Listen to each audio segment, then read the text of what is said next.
So I heard a great quote by Pippa Grange in her book Fearless, and she says, "We make culture by just the all of the behaviors that we tolerate, ignore, resist, and reward." So really, we want to know what kind of culture we're with our behavior, with the kids' behavior in sports that we are building for them now and in the future. That's basically what this podcast is about. But I got a couple of my closest mates with me, my family, my friend, you my friends, and you are my family. So I really appreciate you guys. Got Mill Whistles on, part of our group that we donate and have charitable events for. So again, Drake, welcome back. Appreciate it. And Ben, first time on the show. Glad you're here. Thank you. Introduce yourselves, and please, if you don't mind, tell us the sports you officiate. Well, my name is Ben Thorpe, and I've been officiating for 16, 17 years now. That's time. My main sport is, and only sport is basketball. So What got you started? being, I have 3 children. So my son now is 24 years old, 23, 24 years old now. So to the fact that I had my daughter, my son, and my youngest baby, at that point, we was always just on the go. So funny story, I was at Best Friends Park, and I just kept on saying, I'm like, coaching and stuff like that. And I see these guys, and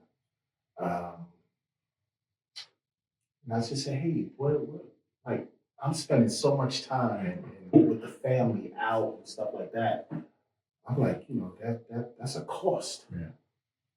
So I was like, I'm interested in that because I used to play ball, not professionally, nothing like that, but that was my love. That was my first love, right? So with doing that, how can I take this opportunity to learn something or do something part of what I love? So I went on from there and started officiating at Best Friends Park with Keith and Eric. Oh, Yeah. wow. Keith, God forgive me. God forgive me on getting his I last know. name. Bennett. Well, that's Keith Bennett. What's Yeah, Keith okay. Bennett? Was it Keith Bennett? Yeah. Yeah.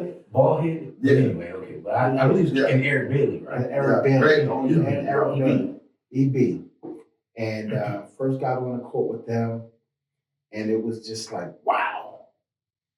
And 10 out of those. So my first blow of the whistle was at Best Friends Park in Norcross, Georgia. Wow. Mm-hmm. It's just good stuff, man. Yeah. We're glad you're here 16 years later. Mm-hmm. We're gonna talk about some of the stuff, if it's changed, if you think it's got better or worse. Well, let me just ask you that right quick, because we've heard Drake say he thinks it's gotten worse, but how do you think the behavior has changed from coaches and players and fans since you started? Well, I don't think much has changed, to be honest with you. I think the behavior of of the levels of ball that I've had. So you got the level, with my experience, it matched. So with my experience of just learning the officiating, you get from, the 5-year-olds and stuff like that. So you're matching the parents, what their expectations are, right? What their experience level What is. their too, experience right? level, yes, what their experience levels are. So by the time it goes, your experience increases, there's different levels of behaviors. Yeah. Do you remember them yelling at you? Because They was sometimes, yelling at you. okay. They was yelling at you. Huh. They was yelling at you. Because sometimes did you feel like the younger kids were harder to officiate to some extent than the older kids? Most definitely. My personal opinion, I don't even really like doing the young kids because I like to see them develop the kids. Yeah. The kids are having fun, but the parents, man, they make it so hard. if one team is more skillful than the other team, and if we let the other team walk or do anything, man, those parents, coaches are just going ballistic because they feel that they're being unfair. But the score is 40-6.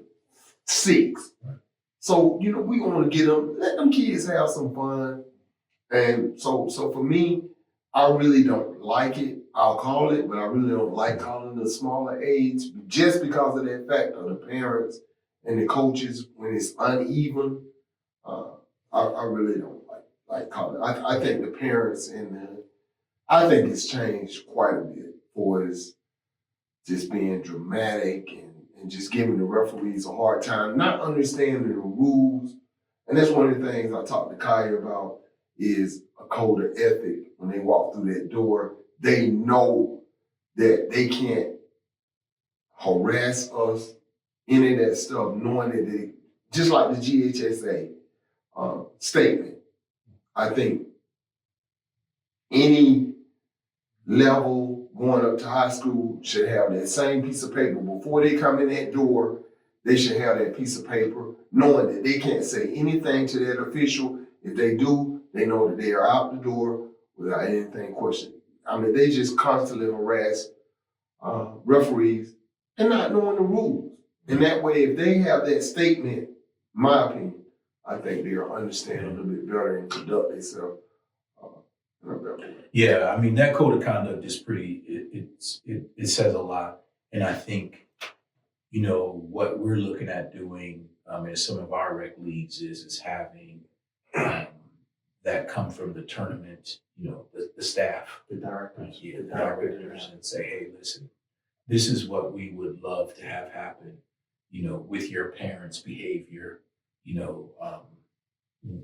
and I used to have conference calls with parents, with coaches at Duluth, right? Mhm. Just to say, hey, if you got a question, tape it, clip me the tape, and we'll go over the rule or why we didn't get a foul here, or you know what I'm saying? And you can ask questions, you know what I mean? A conference call with all of the coaches every month, every couple of weeks, you know what I mean? So and there's a couple sports now. Volleyball has the code of conduct that it's unbelievable. That's a totally different culture. And now soccer has a zero tolerance policy. So even at the youth levels, if as parents, and we're gonna talk about this because this is part of the solutions of the violence that we're seeing that's escalated, that really is ties into the cost of what we have to deal with that we're getting into today. But we're going to talk about some of the solutions. And soccer has a zero tolerance policy. If you assault, put your hands on a ref, you're done forever. You can't come to another event, and your son or daughter can't play at any other events. It's a zero tolerance policy. I think that's a great policy. Unbelievable policy. But what it involves is registration and some organization, which is what I believe rec basketball needs to do a lot better job of. So those are some of the things that we're going to talk about in terms of solutions to the violence. But that's the really big thing, man, is this culture of behavior that we want to shift and change. And it's geared towards us. So I mean, and part of this is, what do you guys, what keeps you staying? Because that's a high cost, right? The thought that a game could escalate like that, right? Mm-hmm. And you got a fight on your hands. You got something going on. What keeps you in the game now? Well, what keeps me in the game is a lot of times I'll pick a kid that I see have great potential because I played basketball and I understand. And I used to harass, I'll be honest, I used to harass the referees. When I take every foul, I didn't touch it. Just constantly, every play, I'm constantly losing a whole bunch of energy, messing with the referees. And as I got older and understood and refereed, I understood, you're wasting your time. He called a foul, there's nothing I can do about it. You get fouled. So for me, I'll pick a kid that I feel like has great potential. And I will talk to that kid. Hey, look, calm down. You get 5 fouls. That's what really kind of keep me driving, knowing that it's some kid out there that's gonna make it higher than the high school and gonna understand and realize, oh, I remember when that referee, I might never know it, but I remember that referee telling me that I get 5 fouls, calm down, the referee is not against you. Everybody think the referees are against you. We're not against you, I don't know you. They always say, that must be your son. Right. No, it's not my son. I don't even know this team. They came from California. Right. They came from Mexico. Right. How do I know these kids? Right. So, We're not invested in Right. interviews. No, I'm not. And again, you hit a big thing on that. I think it's mostly communication, right? You go from first on your pregame, the communication to the coaches, to then the players, captains, and then you extend that. Now we're extending that communication to the assistant coaches at that point, right? Now, this new, we just integrated that. But while after that ball is tipped, you do, for me, I communicate more with them. absolutely. I'm communicating with them with my experience with playing as a player. Absolutely. Hands off, Right. Absolutely. get out the paint, walk, Absolutely. watch this, watch your arm. And Straight with up. that, Straight up. with that, and with that, I communicate so boisterous, my voice is out there that the parents are hearing me communicate to Right. us to that point. Yeah. We're in the travel ball season now, and I'm highlighting that more communication, because once you call that foul, you call that 3-second call, you call that hands on the top of the key. Everybody in the gym already heard me warn that player. Right. I already did my pre-communication to the player, right? So I would say that is the key of matching that culture and how do we communicate and stuff like that. Yeah, I mean, I definitely understand. We can't really over communicate, right? And I mean, most sports, I think the best officials communicate. I hear them talking to the players calmly. And what I hope is that we're getting respectful questions, for us. You know what I mean? I think that's really one of the keys is how are you approaching me, right? I think it all of those things are really, really important in terms of propelling the culture of basketball. And it's so close. Everything happens so quickly. People say if you can officiate basketball, you could probably officiate any sport, right? I mean, because we're running, we're on the move. Right. There's 10 players. We really don't care where the ball is, but we're officiating 3 or 4 potential matchups each time down the court if you're in a 2-man crew. Right. So we're looking at whether you're carrying the ball. There's so much going on. We use all of our senses. But do you think, and I don't know if I let you answer this question, but do you think the culture, I think I heard you say it's the same. Was it good when you started, or do you think it's gotten better, or where do you think it is? I The think basketball culture. I think the culture has evolved, and the basketball culture is more exposed with the technology of what we have. What do you mean by that? Because of the technology, everybody has phones, everybody has cameras. You have these new social media where everything can be live, right? So you're getting that instant. Everyone wants to be on that phone and capturing it.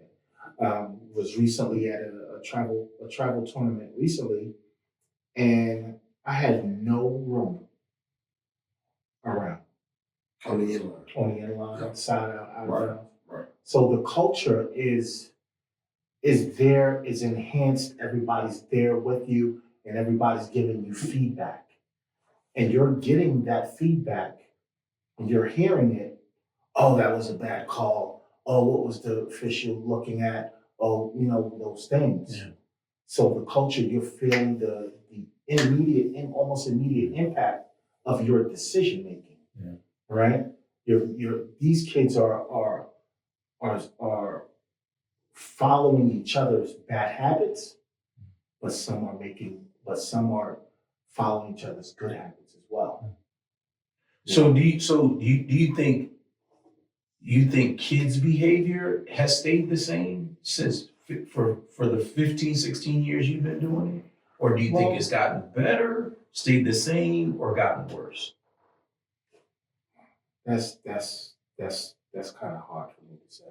My opinion, I say it got worse. Yeah. Because my opinion is they I don't think they really understand the game and understand what the officials or actually out there for. They feel like one of my pet peeves. I'm not even gonna say a pet peeve, but the We got it. I'm just saying, if you dunk on somebody and the guy is standing on the ground, I don't feel like you should do a nut check or actually stand over that person or taunt that person. I mean, you see a lot of that. So you see a lot of that on the internet where kids dunk on somebody or have a play that they maybe make a layup or dunk. The main one I've seen, if they dunk on them and just really flush it, they over them. And I really don't see the officials stepping up to the plate. And I think they need to. Well, let me ask you this. So when we grew up and we saw that on TV, how did we react? Well, I mean, I think the culture's changed. I think it was okay. We really didn't see it that much back then. Because there was no social media. Well, I mean, I think social media has definitely put things out. Right. But I think the behavior and what we allowed, Right. and that's part of what the culture is, right? I mean, it's the behaviors that we tolerate, ignore, resist, and reward, right? So I mean, we tolerate too much nowadays, right? I mean, you've heard kids say, I don't know if let me ask you if you've had this. You make a call, kid says, what? Yeah. Have you had that before? Yes. How do you handle that? How do you, I mean, what? If when I was playing, I mean, back in the day, man, if I said something like that, my coach was yanking me and putting me on the bench. We get out. Take it out. So when I can't tell you the last time I've seen a coach yank a player. No. For that. No. So that's the culture is changing. Yes. Right? Yes. So I mean, the culture's changing, right? Mm-hmm. I mean, do you think it's getting better? I mean, that's the big question is do you think kids' behavior, do you think coaches' behavior has gotten better? Worse. Do you think fans' behavior has gotten better? Both of them worse to me. Worse. Everything's worse, in my opinion. I think it happens on different levels, right? I think it happens different. The behavioral, which comes from the culture of the unknown factors of rec ball. You could be in a recreational center environment, and they don't know the rules. They don't know the unwritten rules of the court of basketball, right? Of knowing that little Billy just made that shot and they're down 10 or 15 and it's 30 seconds to go. An experienced coach in a different setting, you're like, okay, that's fine. We don't have to do, So what you saying, an experienced coach, we don't have that too much because the coaches are young. They don't really understand. Half of them don't understand what's going on, especially in rec ball. Mm-hmm. It's a whole total different game in GHSA or high school. Hopefully. Right.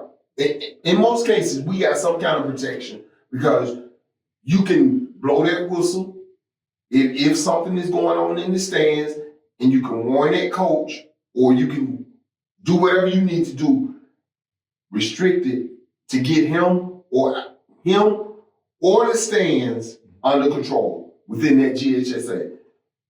In rec ball, it's kind of hard, unless that person or somebody is over there, right over that court to handle that situation.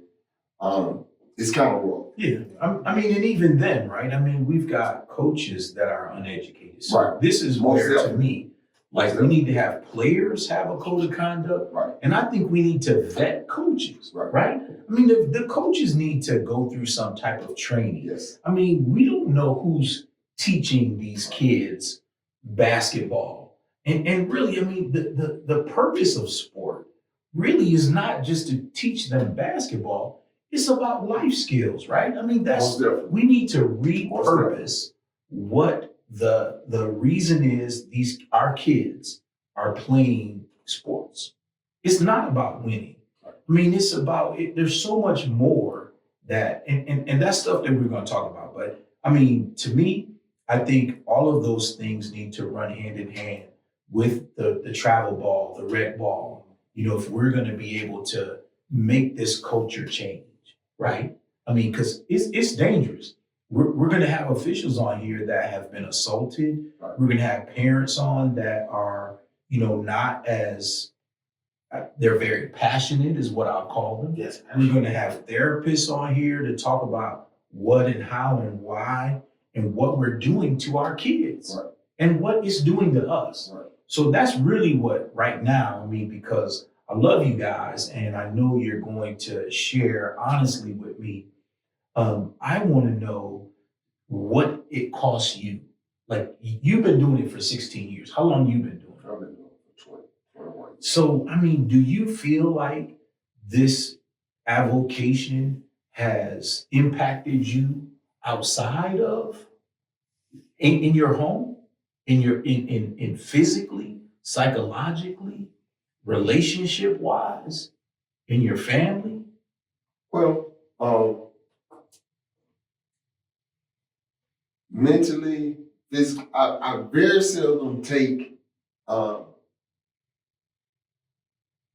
day home from a bad day.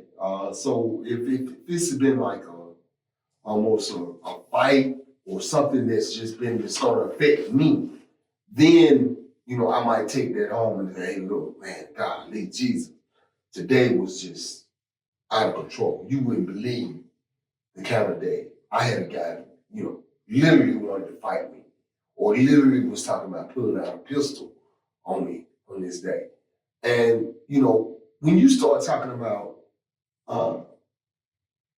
taking away from your family for what we make and the abuse that we have to take sometimes, being taken away from your family for what you do, and a lot of times, which is a part-time job or something that we doing on the side, it's something that mentally you have to really think about, and for your protection, you a lot of times we understand that it's got to be protection. Police at one time, Physical protection. right? A police or cop needs to be on standby. And that's sad to me. And the thing about that's it, sad to me, right? right? It is. But That's sad to at me. the end of the day, when we first started out, that was unheard of. No cops, no. We just went in there and did our job, called our games. It wasn't any cops. But now, every tournament, if they don't have cops there, it's a great possibility that something is gonna pop out. Great possibility. Something gonna pop. I know, and they always talk about they want to cut costs on the officials. Me and Kaya talked about that. How can you cut the costs on the officials when we are one of the most important entities of that tournament? How? How can we do that? We can't. And we don't get paid enough. Exactly, as it is, Kaya. right? You right. I mean, 100%. to be honest, I mean, You're right. And they cut costs. They always want to cut costs on who? The officials. But they're gonna pay that cop. they For have him, to. they're gonna pay him to stand there and make, I'm not gonna say whatever, $50 to $100 an hour, and we get cut. When we are the main ones in control of that game. So to me, I think that's, Benji, when we talk about if things have changed, that's a huge reflection for me. that things have definitely gotten worse. I mean, like in the state of Georgia, I know 90% of the counties, if you have a rec tournament, you have to have not a security guard, you have to have a police officer at every gym now. Yep. You know what I'm saying? For rec Every ball. gym. I mean, we really have to begin to think about the number of kids that are playing this sport, the number of coaches that are playing it, and how, we're really what are they playing for? Right? I mean, are they playing for NIL deals? Are they playing because they think they're gonna be the 0.5% of the 6 million kids that are playing sports now? They're gonna go pro? I mean, 10 million kids. I mean, what we I just really am trying to understand why somebody would want to shoot you as an official because they don't like to call you, or they want to hit you or follow you to your car. I would say cause harm, right? Cause harm to you. Cause harm. And we got to protect ourselves. Right? That's right. I mean, we getting beat up in churches. We literally are getting beat up in churches. We're getting beat up in multi-court arenas. We're getting beat up outside of them. People are following us in cars on their way home. I mean, it's just not, it doesn't seem like things really are, they're not getting better to me. You know what I'm saying? And I mean, do you think it's basketball? Do you think the basketball culture just breeds that? Or do you think, I mean, do you bring any of that home to your family? I do not. I do not. And just with the cost of it, I do not. I don't bring it back because it's like as many times we've been in close to that situation. I don't harp on it. Maybe while I'm there, we'll have a discussion with my partner and possibly whoever the site directors are. We'll have that discussion and stuff like that. But I do not, because when I left the family at home, when I left them home to come here, that was my stress reliever, right? This basketball thing, this officiating thing. You going to do lacrosse, you doing volleyball, football. This is when I'm going to see my brothers and my sisters out there. That's the cost of my stress relief, right? And vice versa. When I leave that, all that commotion out there with them, I'm going back home. So that's my comfort, right? So I try not to intertwine that. Have you ever had a situation where you've been close to, having to protect yourself, or somebody that wants to cause you harm? A fan or a coach. Yes. Do you mind explaining a little bit about it, or telling us a story about it? Well, it's a vague story. Pretty much in every situation, high level ball, you're doing it, and you have this team that's not playing well, right? And say they're pressing, and one team is playing zone, and you're calling more fouls in your area, then that's what it is. It's what you're getting, right? And they just don't like it. And that's basically it. And they feel that the competition, we're playing 6 against 5, or 9, or I would say 8 against 5, right? That's what they're thinking, and it's just could get construed there. So I've been approached on the court, outside, but with what I'm seeing now, tides have changed, laws have been created for us. So that's the best part of it. Like you said, there are police officers now required at those tournaments, and required at our varsity sets, right? And college too, right? And college, right? Any other Any higher level higher level setups you're set, gonna right? have. So, I mean, the formality of those games really prevents a whole lot, like you were saying. You know, GHSA or NFHS rule sets. You know, really, you're going to have an SRO there. You're going to have, you know, a game administrator there. They are coming to the meetings now. But I mean, I know you've ref with me, unfortunately, several times, and you know, I'm a crazy Bucks graduate. You know what I'm saying? I mean, I ask for forgiveness up front. You probably haven't done that much rec ball with me back in the early days, where you know, I mean, I just don't. I'm old school. You know what I'm saying? I don't think that I don't think that we're old school. I think just people don't believe that officials are human, right? They don't know what type of morning, what type of day we had coming in there. Just imagine, and parents just don't understand that once, you know, you're coming in with your children and we're human, and just imagine you having at your desk, at your job, somebody's just yelling and just constantly on your yap, yap, yap. We're human. Right. So with that part, they don't understand. Right. So when they're catching you at that moment, you like, you don't know what type of day Right. we had. Right. And just something just turns us off, and it doesn't, we probably don't make the right decision at the time, or we make the correct decision that they don't like. Right. I want to go back to something you said. I personally don't take nothing home. My job, Interesting.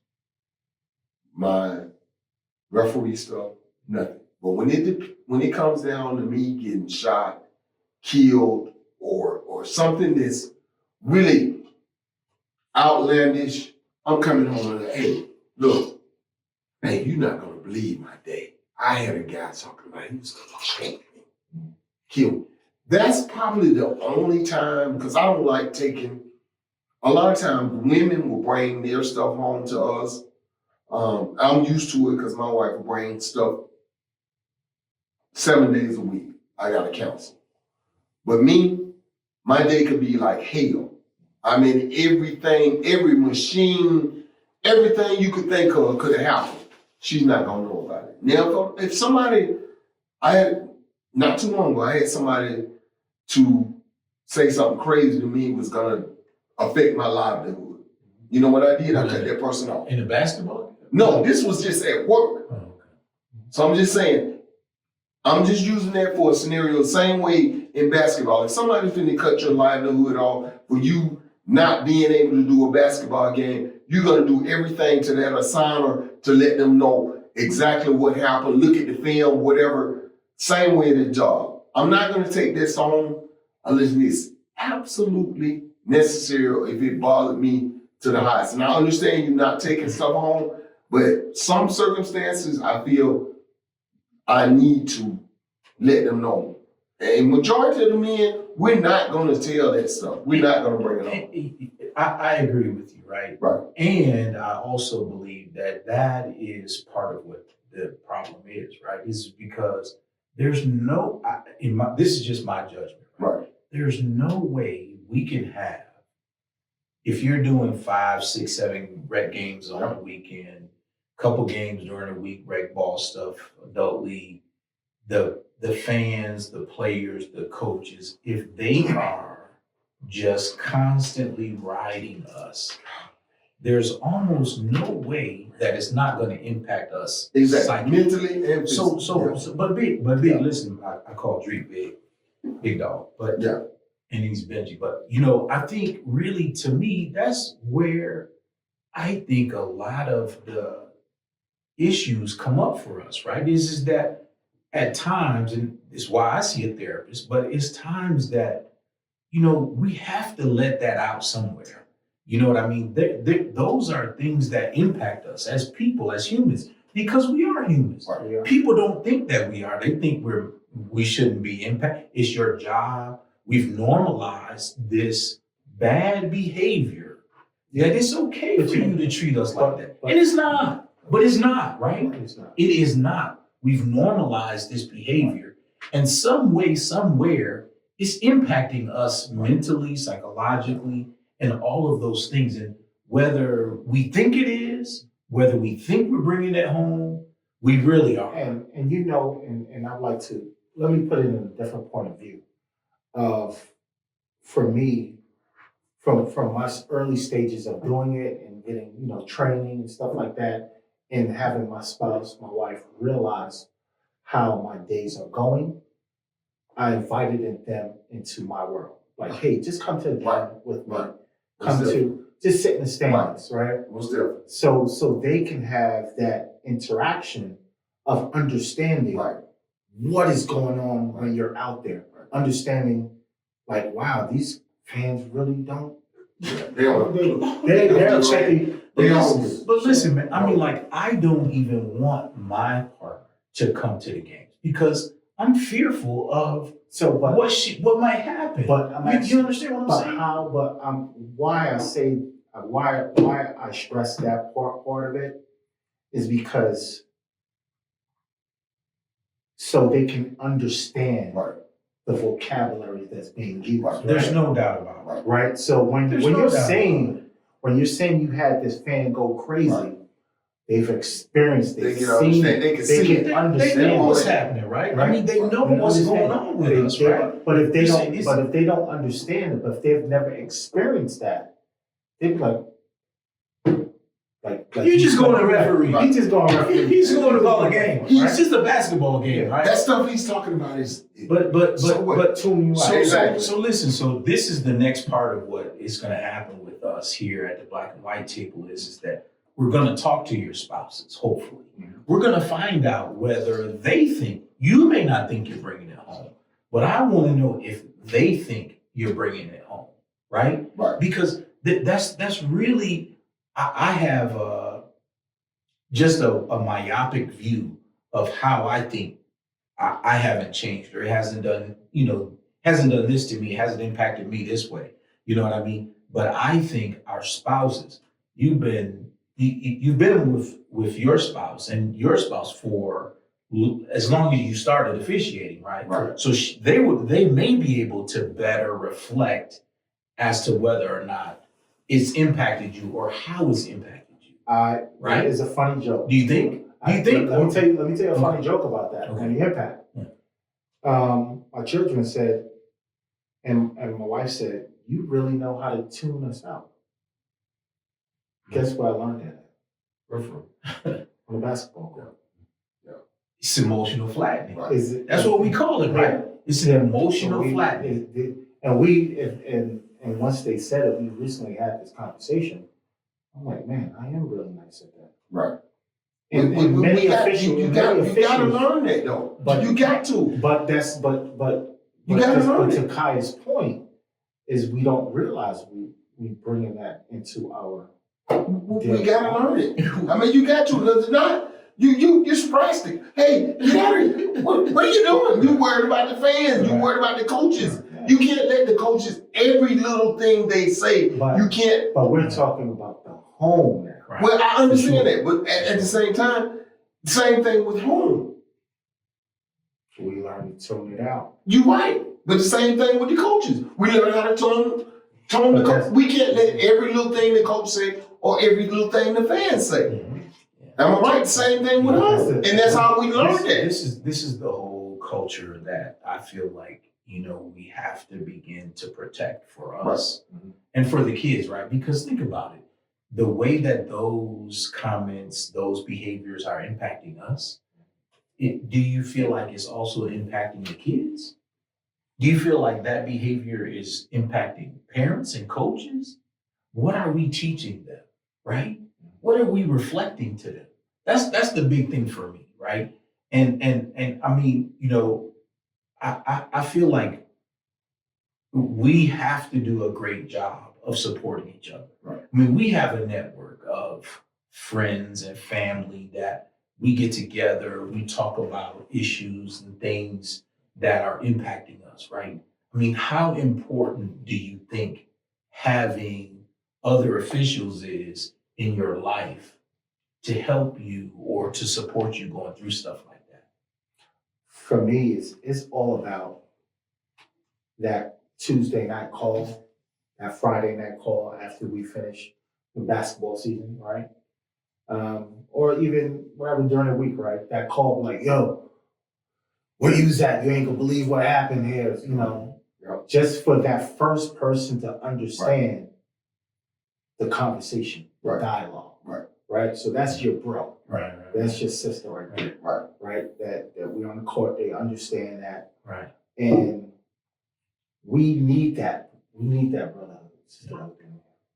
Right. So that's how many times we've done call each other. Oh yeah, we need somebody. We calling somebody. Hey, you can't believe what, or Exactly. even we're discussing plays. We're discussing the culture. Right. We're discussing what we've learned. Right. Ben, let me just interject on one play that I know it's not about plays, but one of the plays that really stick out to me, a kid get hits in the head or in the eye on the play, you coming down the court, we calling it foul. We should call it foul because he got hit, he gets up, it's late, he land on the floor. We need to call that foul. That's one of the plays that stick out to me that whether I get it, and I'm not mad, if you at the C and I'm at the lead going down the court, that's one of the plays for me that we gotta get. For me, and and that's one of the things that's one of the plays we're gonna talk about. If I miss it, you're gonna be calling me, hey Drake, I really think that we should have had a foul. Or Kyle gonna say, hey Drake, what you think about that play?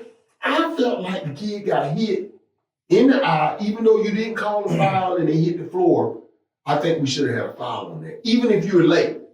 And Kaya know we've had that play several times where somebody got hit, lands on the floor and they eye down, they holding their eye, and you like, oh, they got hit in the eye. Right. It might be 15 seconds late. Right. We need to come up with that foul. You gotta have air on that one. Yeah. Am I right?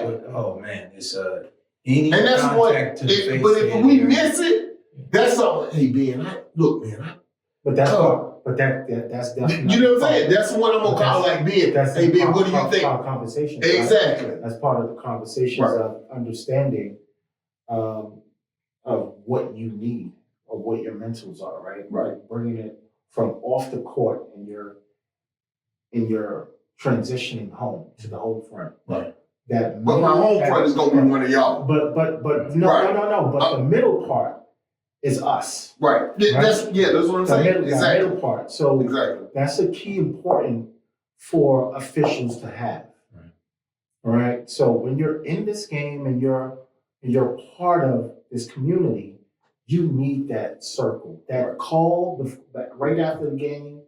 After you working with your teammates, or Your crew. your crew, and you have that phone call. Yep. People go out for dinners. They do that phone call. I call that the phone call period. All of that, right? Yeah.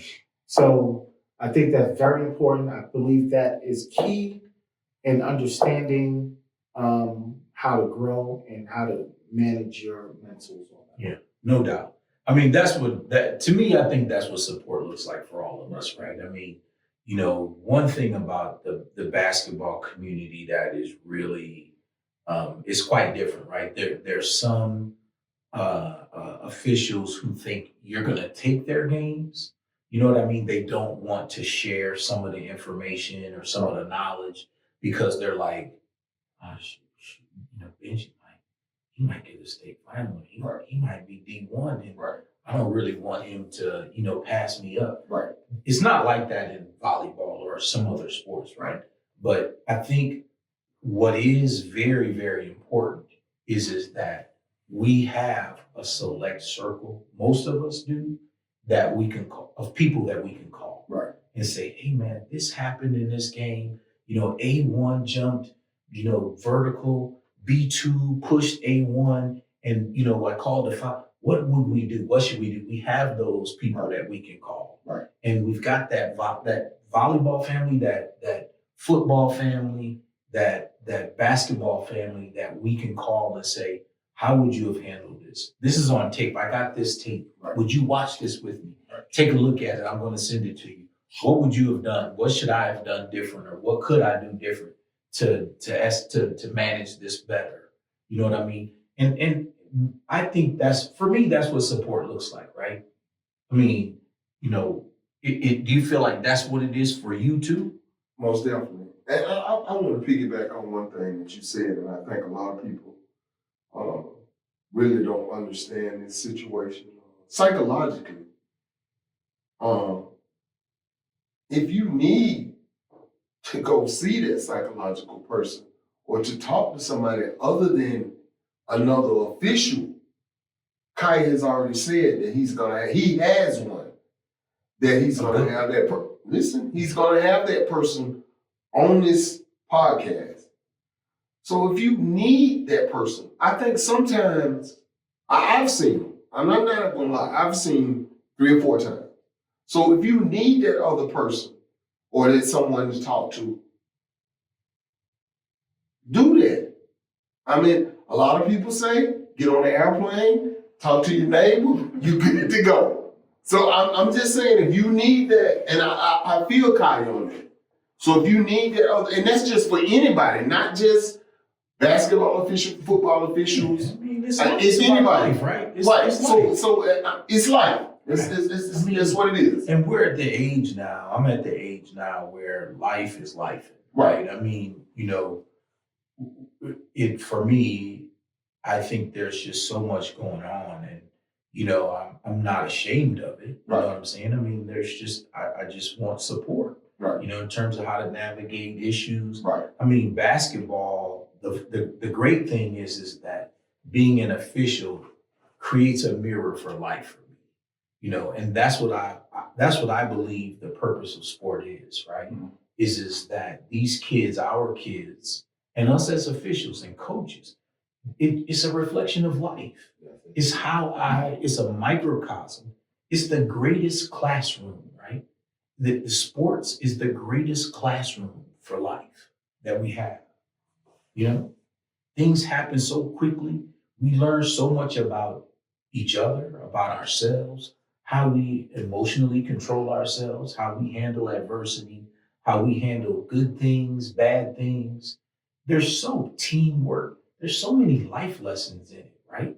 So that's part of what I want to bring to you guys, to me, to my family. You know what I'm saying? Is that reflection.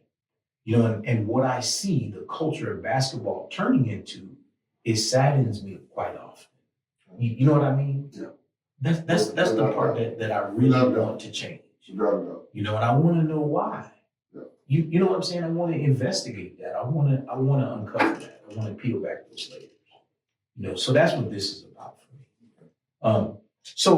But Benji, I mean, do you think there's a part of the job that is extremely hard to leave on the court? Because I mean, you don't leave. You say you don't bring it home so much.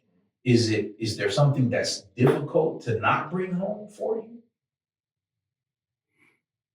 I mean, is it the plays? Is it getting the play right? Are you a perfectionist? Oh no, and by any means not. What I do kind of bring home is the place that I didn't get. Right. There you go. Yeah. The place that I didn't get. No, it's not going. I'm not gonna bring it home to my wife because she's not gonna understand. Okay, but I will bring it home to. I'm gonna get on the phone. I'm gonna call Kai and Tim, call you, or I'm gonna call a Doug Williams or somebody. I'm gonna call somebody. I'm not gonna bring because I know she's not gonna understand and she's not gonna be able to help me navigate or to get myself at peace to make that the next time I'm in that situation to correct it. That's correct. That's correct, right? And it's just when you don't get that play correct, it bothers. Early because different once you start learning, because we're continuously learning craft. All the time. Oh man, 20, 25 years, you always learning. Right? Yes, you learn. Right? And this is life, right? Yeah, this is about life, right? Yeah, you learn. And the thing is, this is not AI, right? Right. So it can impact students. It can impact coaches.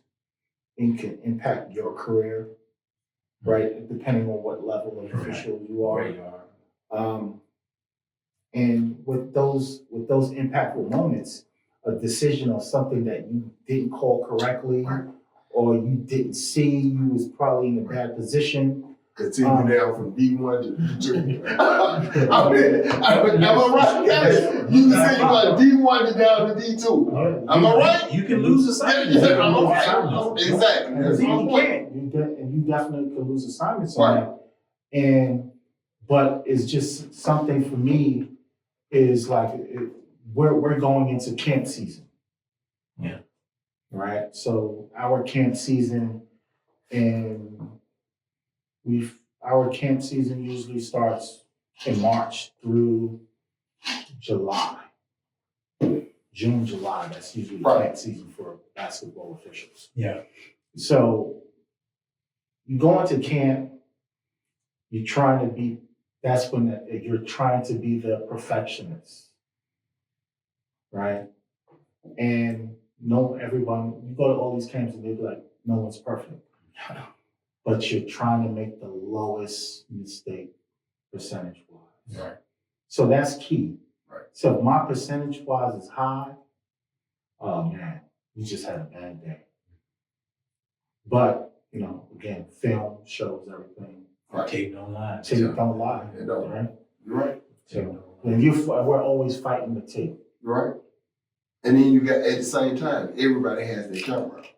Everybody. And they putting stuff on YouTube. What do you think about that call? Was that a walk or was that really, was that a foul? Yeah. So do you think the higher professional leagues impact what's happening now with college, and high school, and rec ball? Without a doubt. You think so? Oh yeah. Does it impact it in a good way, or do you think it's how do you think it impacts it? I'm gonna let you answer that. And then I'll answer. I think is every strong impact can be strong, could be bad, right? So we're for officials, right? What is our first goal? Is to go to college level, D1. That's our first dream. Let's get in these big conferences and stuff like that, right? Then after that, their next dream is to go to what? To make it to the big time. Make it to the league. Make it Everybody, to the we league. all could have made it. We all could have played in it too, right? We all could have played in We it. could have played it. We could have refereed it if we'd have started earlier. Correct. Right. Isn't that what we think? That's what we think. Right? So with that impact, we're always looking at the upper levels. Yeah. So with the kids that's playing now, they're looking at the upper level players. What's that? They're looking at their, what do we call it? Their vision. They're looking at their future, right? Of what they want to be, right? We all do that as humans.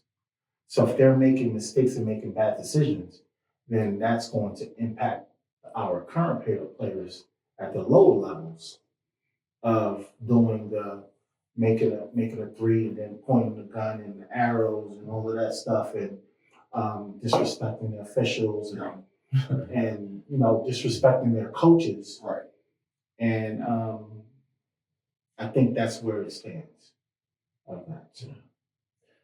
What do you think? Because this is a really important question. So I mean, we're going to get into this in depth a little bit more. But what do you think? You think those professional leagues? I mean, without a doubt, I think they are learning from the carries, the walks, the step back 3-point that James Harden do. I think yes, they are copying, and for high school, a lot of that stuff doesn't apply. It doesn't apply. So I mean, yes, and I think a lot of times the officials might let a pro athlete dunk on them and taunt them a little bit. And they feel like they can do the same thing in high school and it's not allowed. I look at YouTube, a lot of times the kid stands over, dunk, and be right in their face. I think it should be a technical foul And I think we're sending out the wrong message to the high school. And that's why a lot of kids do it, because they see it on social media, that it's okay to do that. They didn't call it.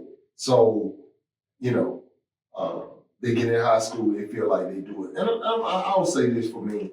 A lot of times, and I'll go back to this, a lot of times I take a personal vendetta for kids that's playing basketball or playing sports.